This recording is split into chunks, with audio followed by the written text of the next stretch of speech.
அன்பு ஜோதிட சொந்தங்களுக்கு வணக்கம். நம்மக்கிட்ட நிறைய கேட்குறது எல்லாமே திருமணம் எப்போ நடக்கும்? ஏன் நடக்க மாட்டேங்குது? முதல்ல ஏன் நடக்க மாட்டேங்குறதுக்கு ஒரு சின்ன விளக்கம். இந்த 7ஆம் இடம் அப்படிங்கிறது கலத்திரம், நம்மளுடைய நண்பர்கள், நம்ம கூட சேர்ந்து வேலை செய்யக்கூடிய பார்ட்னர்ஸ் இது எல்லாத்தையுமே குறிக்கக்கூடியது 7ஆம் பாவம் அப்படிங்கிறத அங்கே சொல்லலாம். அப்போ இந்த திருமணம் ஏன் நடக்கலை அப்படின்னா, 7ஆம் அதிபதி அசுப கிரகங்களோடு சேர்ந்திருப்பது. அல்லது இந்த செவ்வாய் தோஷம் சொல்கிறோம், மாங்கல்ய தோஷம், பித்ரு தோஷம், கலத்திர தோஷம், பிரம்மகத்தி தோஷம், இந்த மாதிரியான கிரக சேர்க்கையின் காரணத்தினாலும் அவர்களுக்கு திருமணம் நடக்காமல் போகிறதுக்கு அல்லது காலதாமதம் ஆகிறதுக்கு வாய்ப்பு உண்டு. அதே சமயத்தில் கன்னி சாபம் என்று சொல்லுவாங்க, பெண்களுடைய சாபம், அல்லது அவங்க வம்சாவளியில் பெண்கள் ஏதாவது சித்திரவதை செய்யப்பட்டு துர்மரணம் அடைஞ்சிருப்பாங்க. அப்படி அதனுடைய தாக்கம் அந்த ஜாதகத்தில் இருந்தால் அதற்குண்டான வழிமுறைகளை செய்து, வழிபாட்டு முறைகளை செய்து அடுத்து வாழ்க்கை நிலையில் உயர்வு அடைவதற்கு ஒரு வழியும் இருக்குது.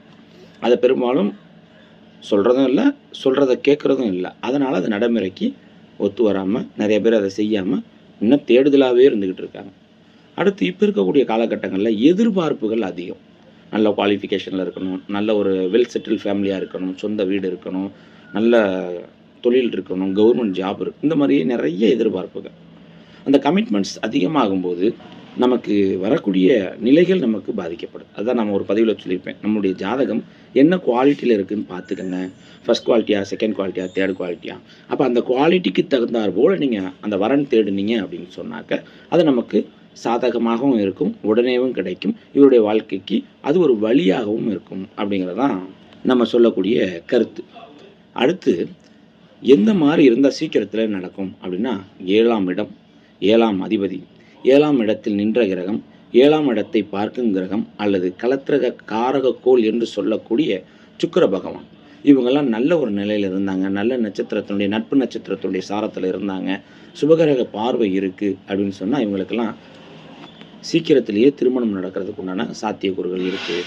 அதை தான் நம்ம குரு பலம் இருக்கா அப்படின்னு பார்ப்போம். அப்போ அந்த கோச்சார குரு நம்மளுடைய ஜென்ம ராசிக்கு 2, 5, 7, 9, 11 இந்த இடங்களில் வரும்போதெல்லாம் அது குருபலம் இருக்குது அப்படிங்கிறத அங்கே சொல்லுவோம். அதே சமயத்தில் சுக்கிரன் ஆண் ஜாதகத்தில் திரிகோணங்களில் 1, 5, 9 இருக்கும் பட்சத்தில் அவர்களுக்கு திருமணம் சீக்கிரத்தில் கொடுக்கும். அதே பெண் ஜாதகமாக இருந்தால் செவ்வாய்க்கு திரிகோணங்களில் கிரகங்கள் இருக்கா அப்படிங்கிறத பார்த்துக்கிறது சிறப்பு அப்படிங்கிறத அங்கே சொல்லலாம். அதே சமயத்தில் இந்த சுக்கிரன் அமர்ந்த வீட்டினுடைய அஷ்டவர்க்க பரல்கள் அது ரொம்ப முக்கியம். அந்த பரல்களின் அடிப்படையில் அந்த வயதில் அவர்களுக்கு திருமணம் நடக்கும் அப்படிங்கிறதையும் சொல்ல முடியும். ஆக இந்த மாதிரி ஜோதிடங்களில் நிறைய தொடர்புகள் இருக்குது. இதை தெரிந்து பயனடையணும்னு கேட்டுக்கிறேன். நன்றி.